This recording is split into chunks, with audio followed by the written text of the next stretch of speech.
One of my first videos of the year was 10 tips to surviving a relationship with a writer. I figure now, with my hair shorter and Christmas coming up, why not offer up some gifts for writers, since Christmas is coming up and my birthday is like less than 50 days away. Was that not subtle enough?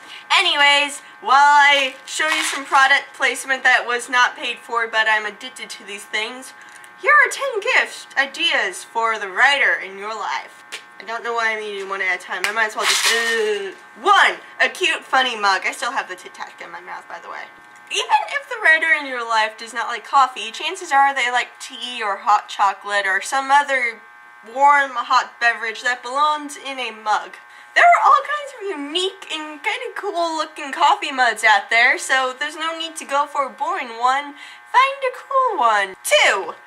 Comfy clothes, especially comfortable pants. Be careful that you get the right size though. If you get something that's like way too big, ultra size, they might take offense to that because they might think you're calling them fat. But if you get something that's like too small for them, then once again they'll get offended. So be careful with that, especially if the writer in your life is female. 3. You seriously cannot go wrong with pens. Feather pens, fountain pens, invisible ink pens, cute pens. Pens! Just don't get the cheap bulk pack at Walmart of ballpoint pens that everyone owns. Especially don't do that if that's the only thing that you're getting them. Consider pens to be more of a stocking stuffer unless it's like a really expensive fancy pen, in which case, you know, that's cool. That's cool. 4. Books. If the writer in your life is any good at writing, they like to read. Try to figure out what kind of books that they like to read and get something in that particular range. That's, of course, trying to play it safe, and you could try to get something outside of their range, but they might not like it, and they'll remember you for getting them the book that they don't really like. If you have absolutely no idea what they like, an Amazon gift card or some other bookstore gift card will also do. 5. Aqua notes. You have no idea how often I am just there in the shower with shampoo in my hair. I'm working on shaving these hairy legs that I have spots on so you can't see the pale hairiness of them. Suddenly, I have an idea. But me, I have the attention span of a squirrel, so if I don't have that thing written down as soon as I get the idea, it's like gone forever. Unfortunately, I have had many ideas go down the drain because I don't have the aqua notes. That was so punny. 6. Notebooks. Big ones, small ones, doesn't matter. Again, go for a unique one, not just one of those plain ones that like everyone uses for school and stuff that are like 10 cents. No. Go for the cool looking ones. Go for the neat ones.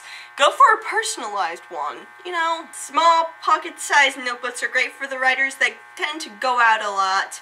And then the larger ones are good for like just leaving them around the house and like, hey, I'm in the living room, my computer is all the way over there, but I have a notebook here, so I'll just scribble this idea down. This is me scribbling, by the way. Words. This is actually a great thing to pair up with the pens that we talked about earlier. 7. A voice recorder. I know, it sounds weird, especially because the writer in your life is probably kinda quiet. But sometimes when we get an idea, we just need to get the words out in a verbal way. We can't quite get it out through writing, it doesn't come out quite fast enough, so we have to talk really, really fast to get all the words out in time. 8.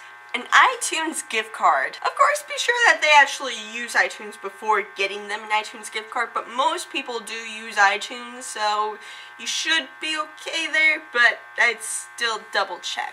But a lot of writers enjoy listening to music. Of course, you might want to make sure, I'm kind of generalizing here, but you know, a lot of writers, they listen to music when they're writing, they listen to their music when they're brainstorming, they listen to music during the off time so that they can think about the story and stay in the mindset, yo. Woo. Boom. I don't know what that was, but okay, moving on. Number 9, a writer at work sign. Just be like their own, somewhat personalized do not disturb sign. You know, it's useful, especially if they live with other people and stuff. 10, food. A lot of us like to eat. A lot of us are mindless eaters when we're writing. Here's me eating Tic Tacs through a video. Of course, it's best to keep it healthy because, you know, we don't actually exercise like ever, but we like to eat. Get us some good tasting healthy foods. And those were 10 gift ideas to give to the writer in your life. Hope this helps you, and if it does or you think it did, then give me a thumbs up and subscribe so that you never miss a new video. I have to read my script to do an outro, by the way. That's what the pause was. And don't forget to share me with your friends. You might have some friends who have writers in their lives that they have no idea what to get them. So, boom. Share me. Share me.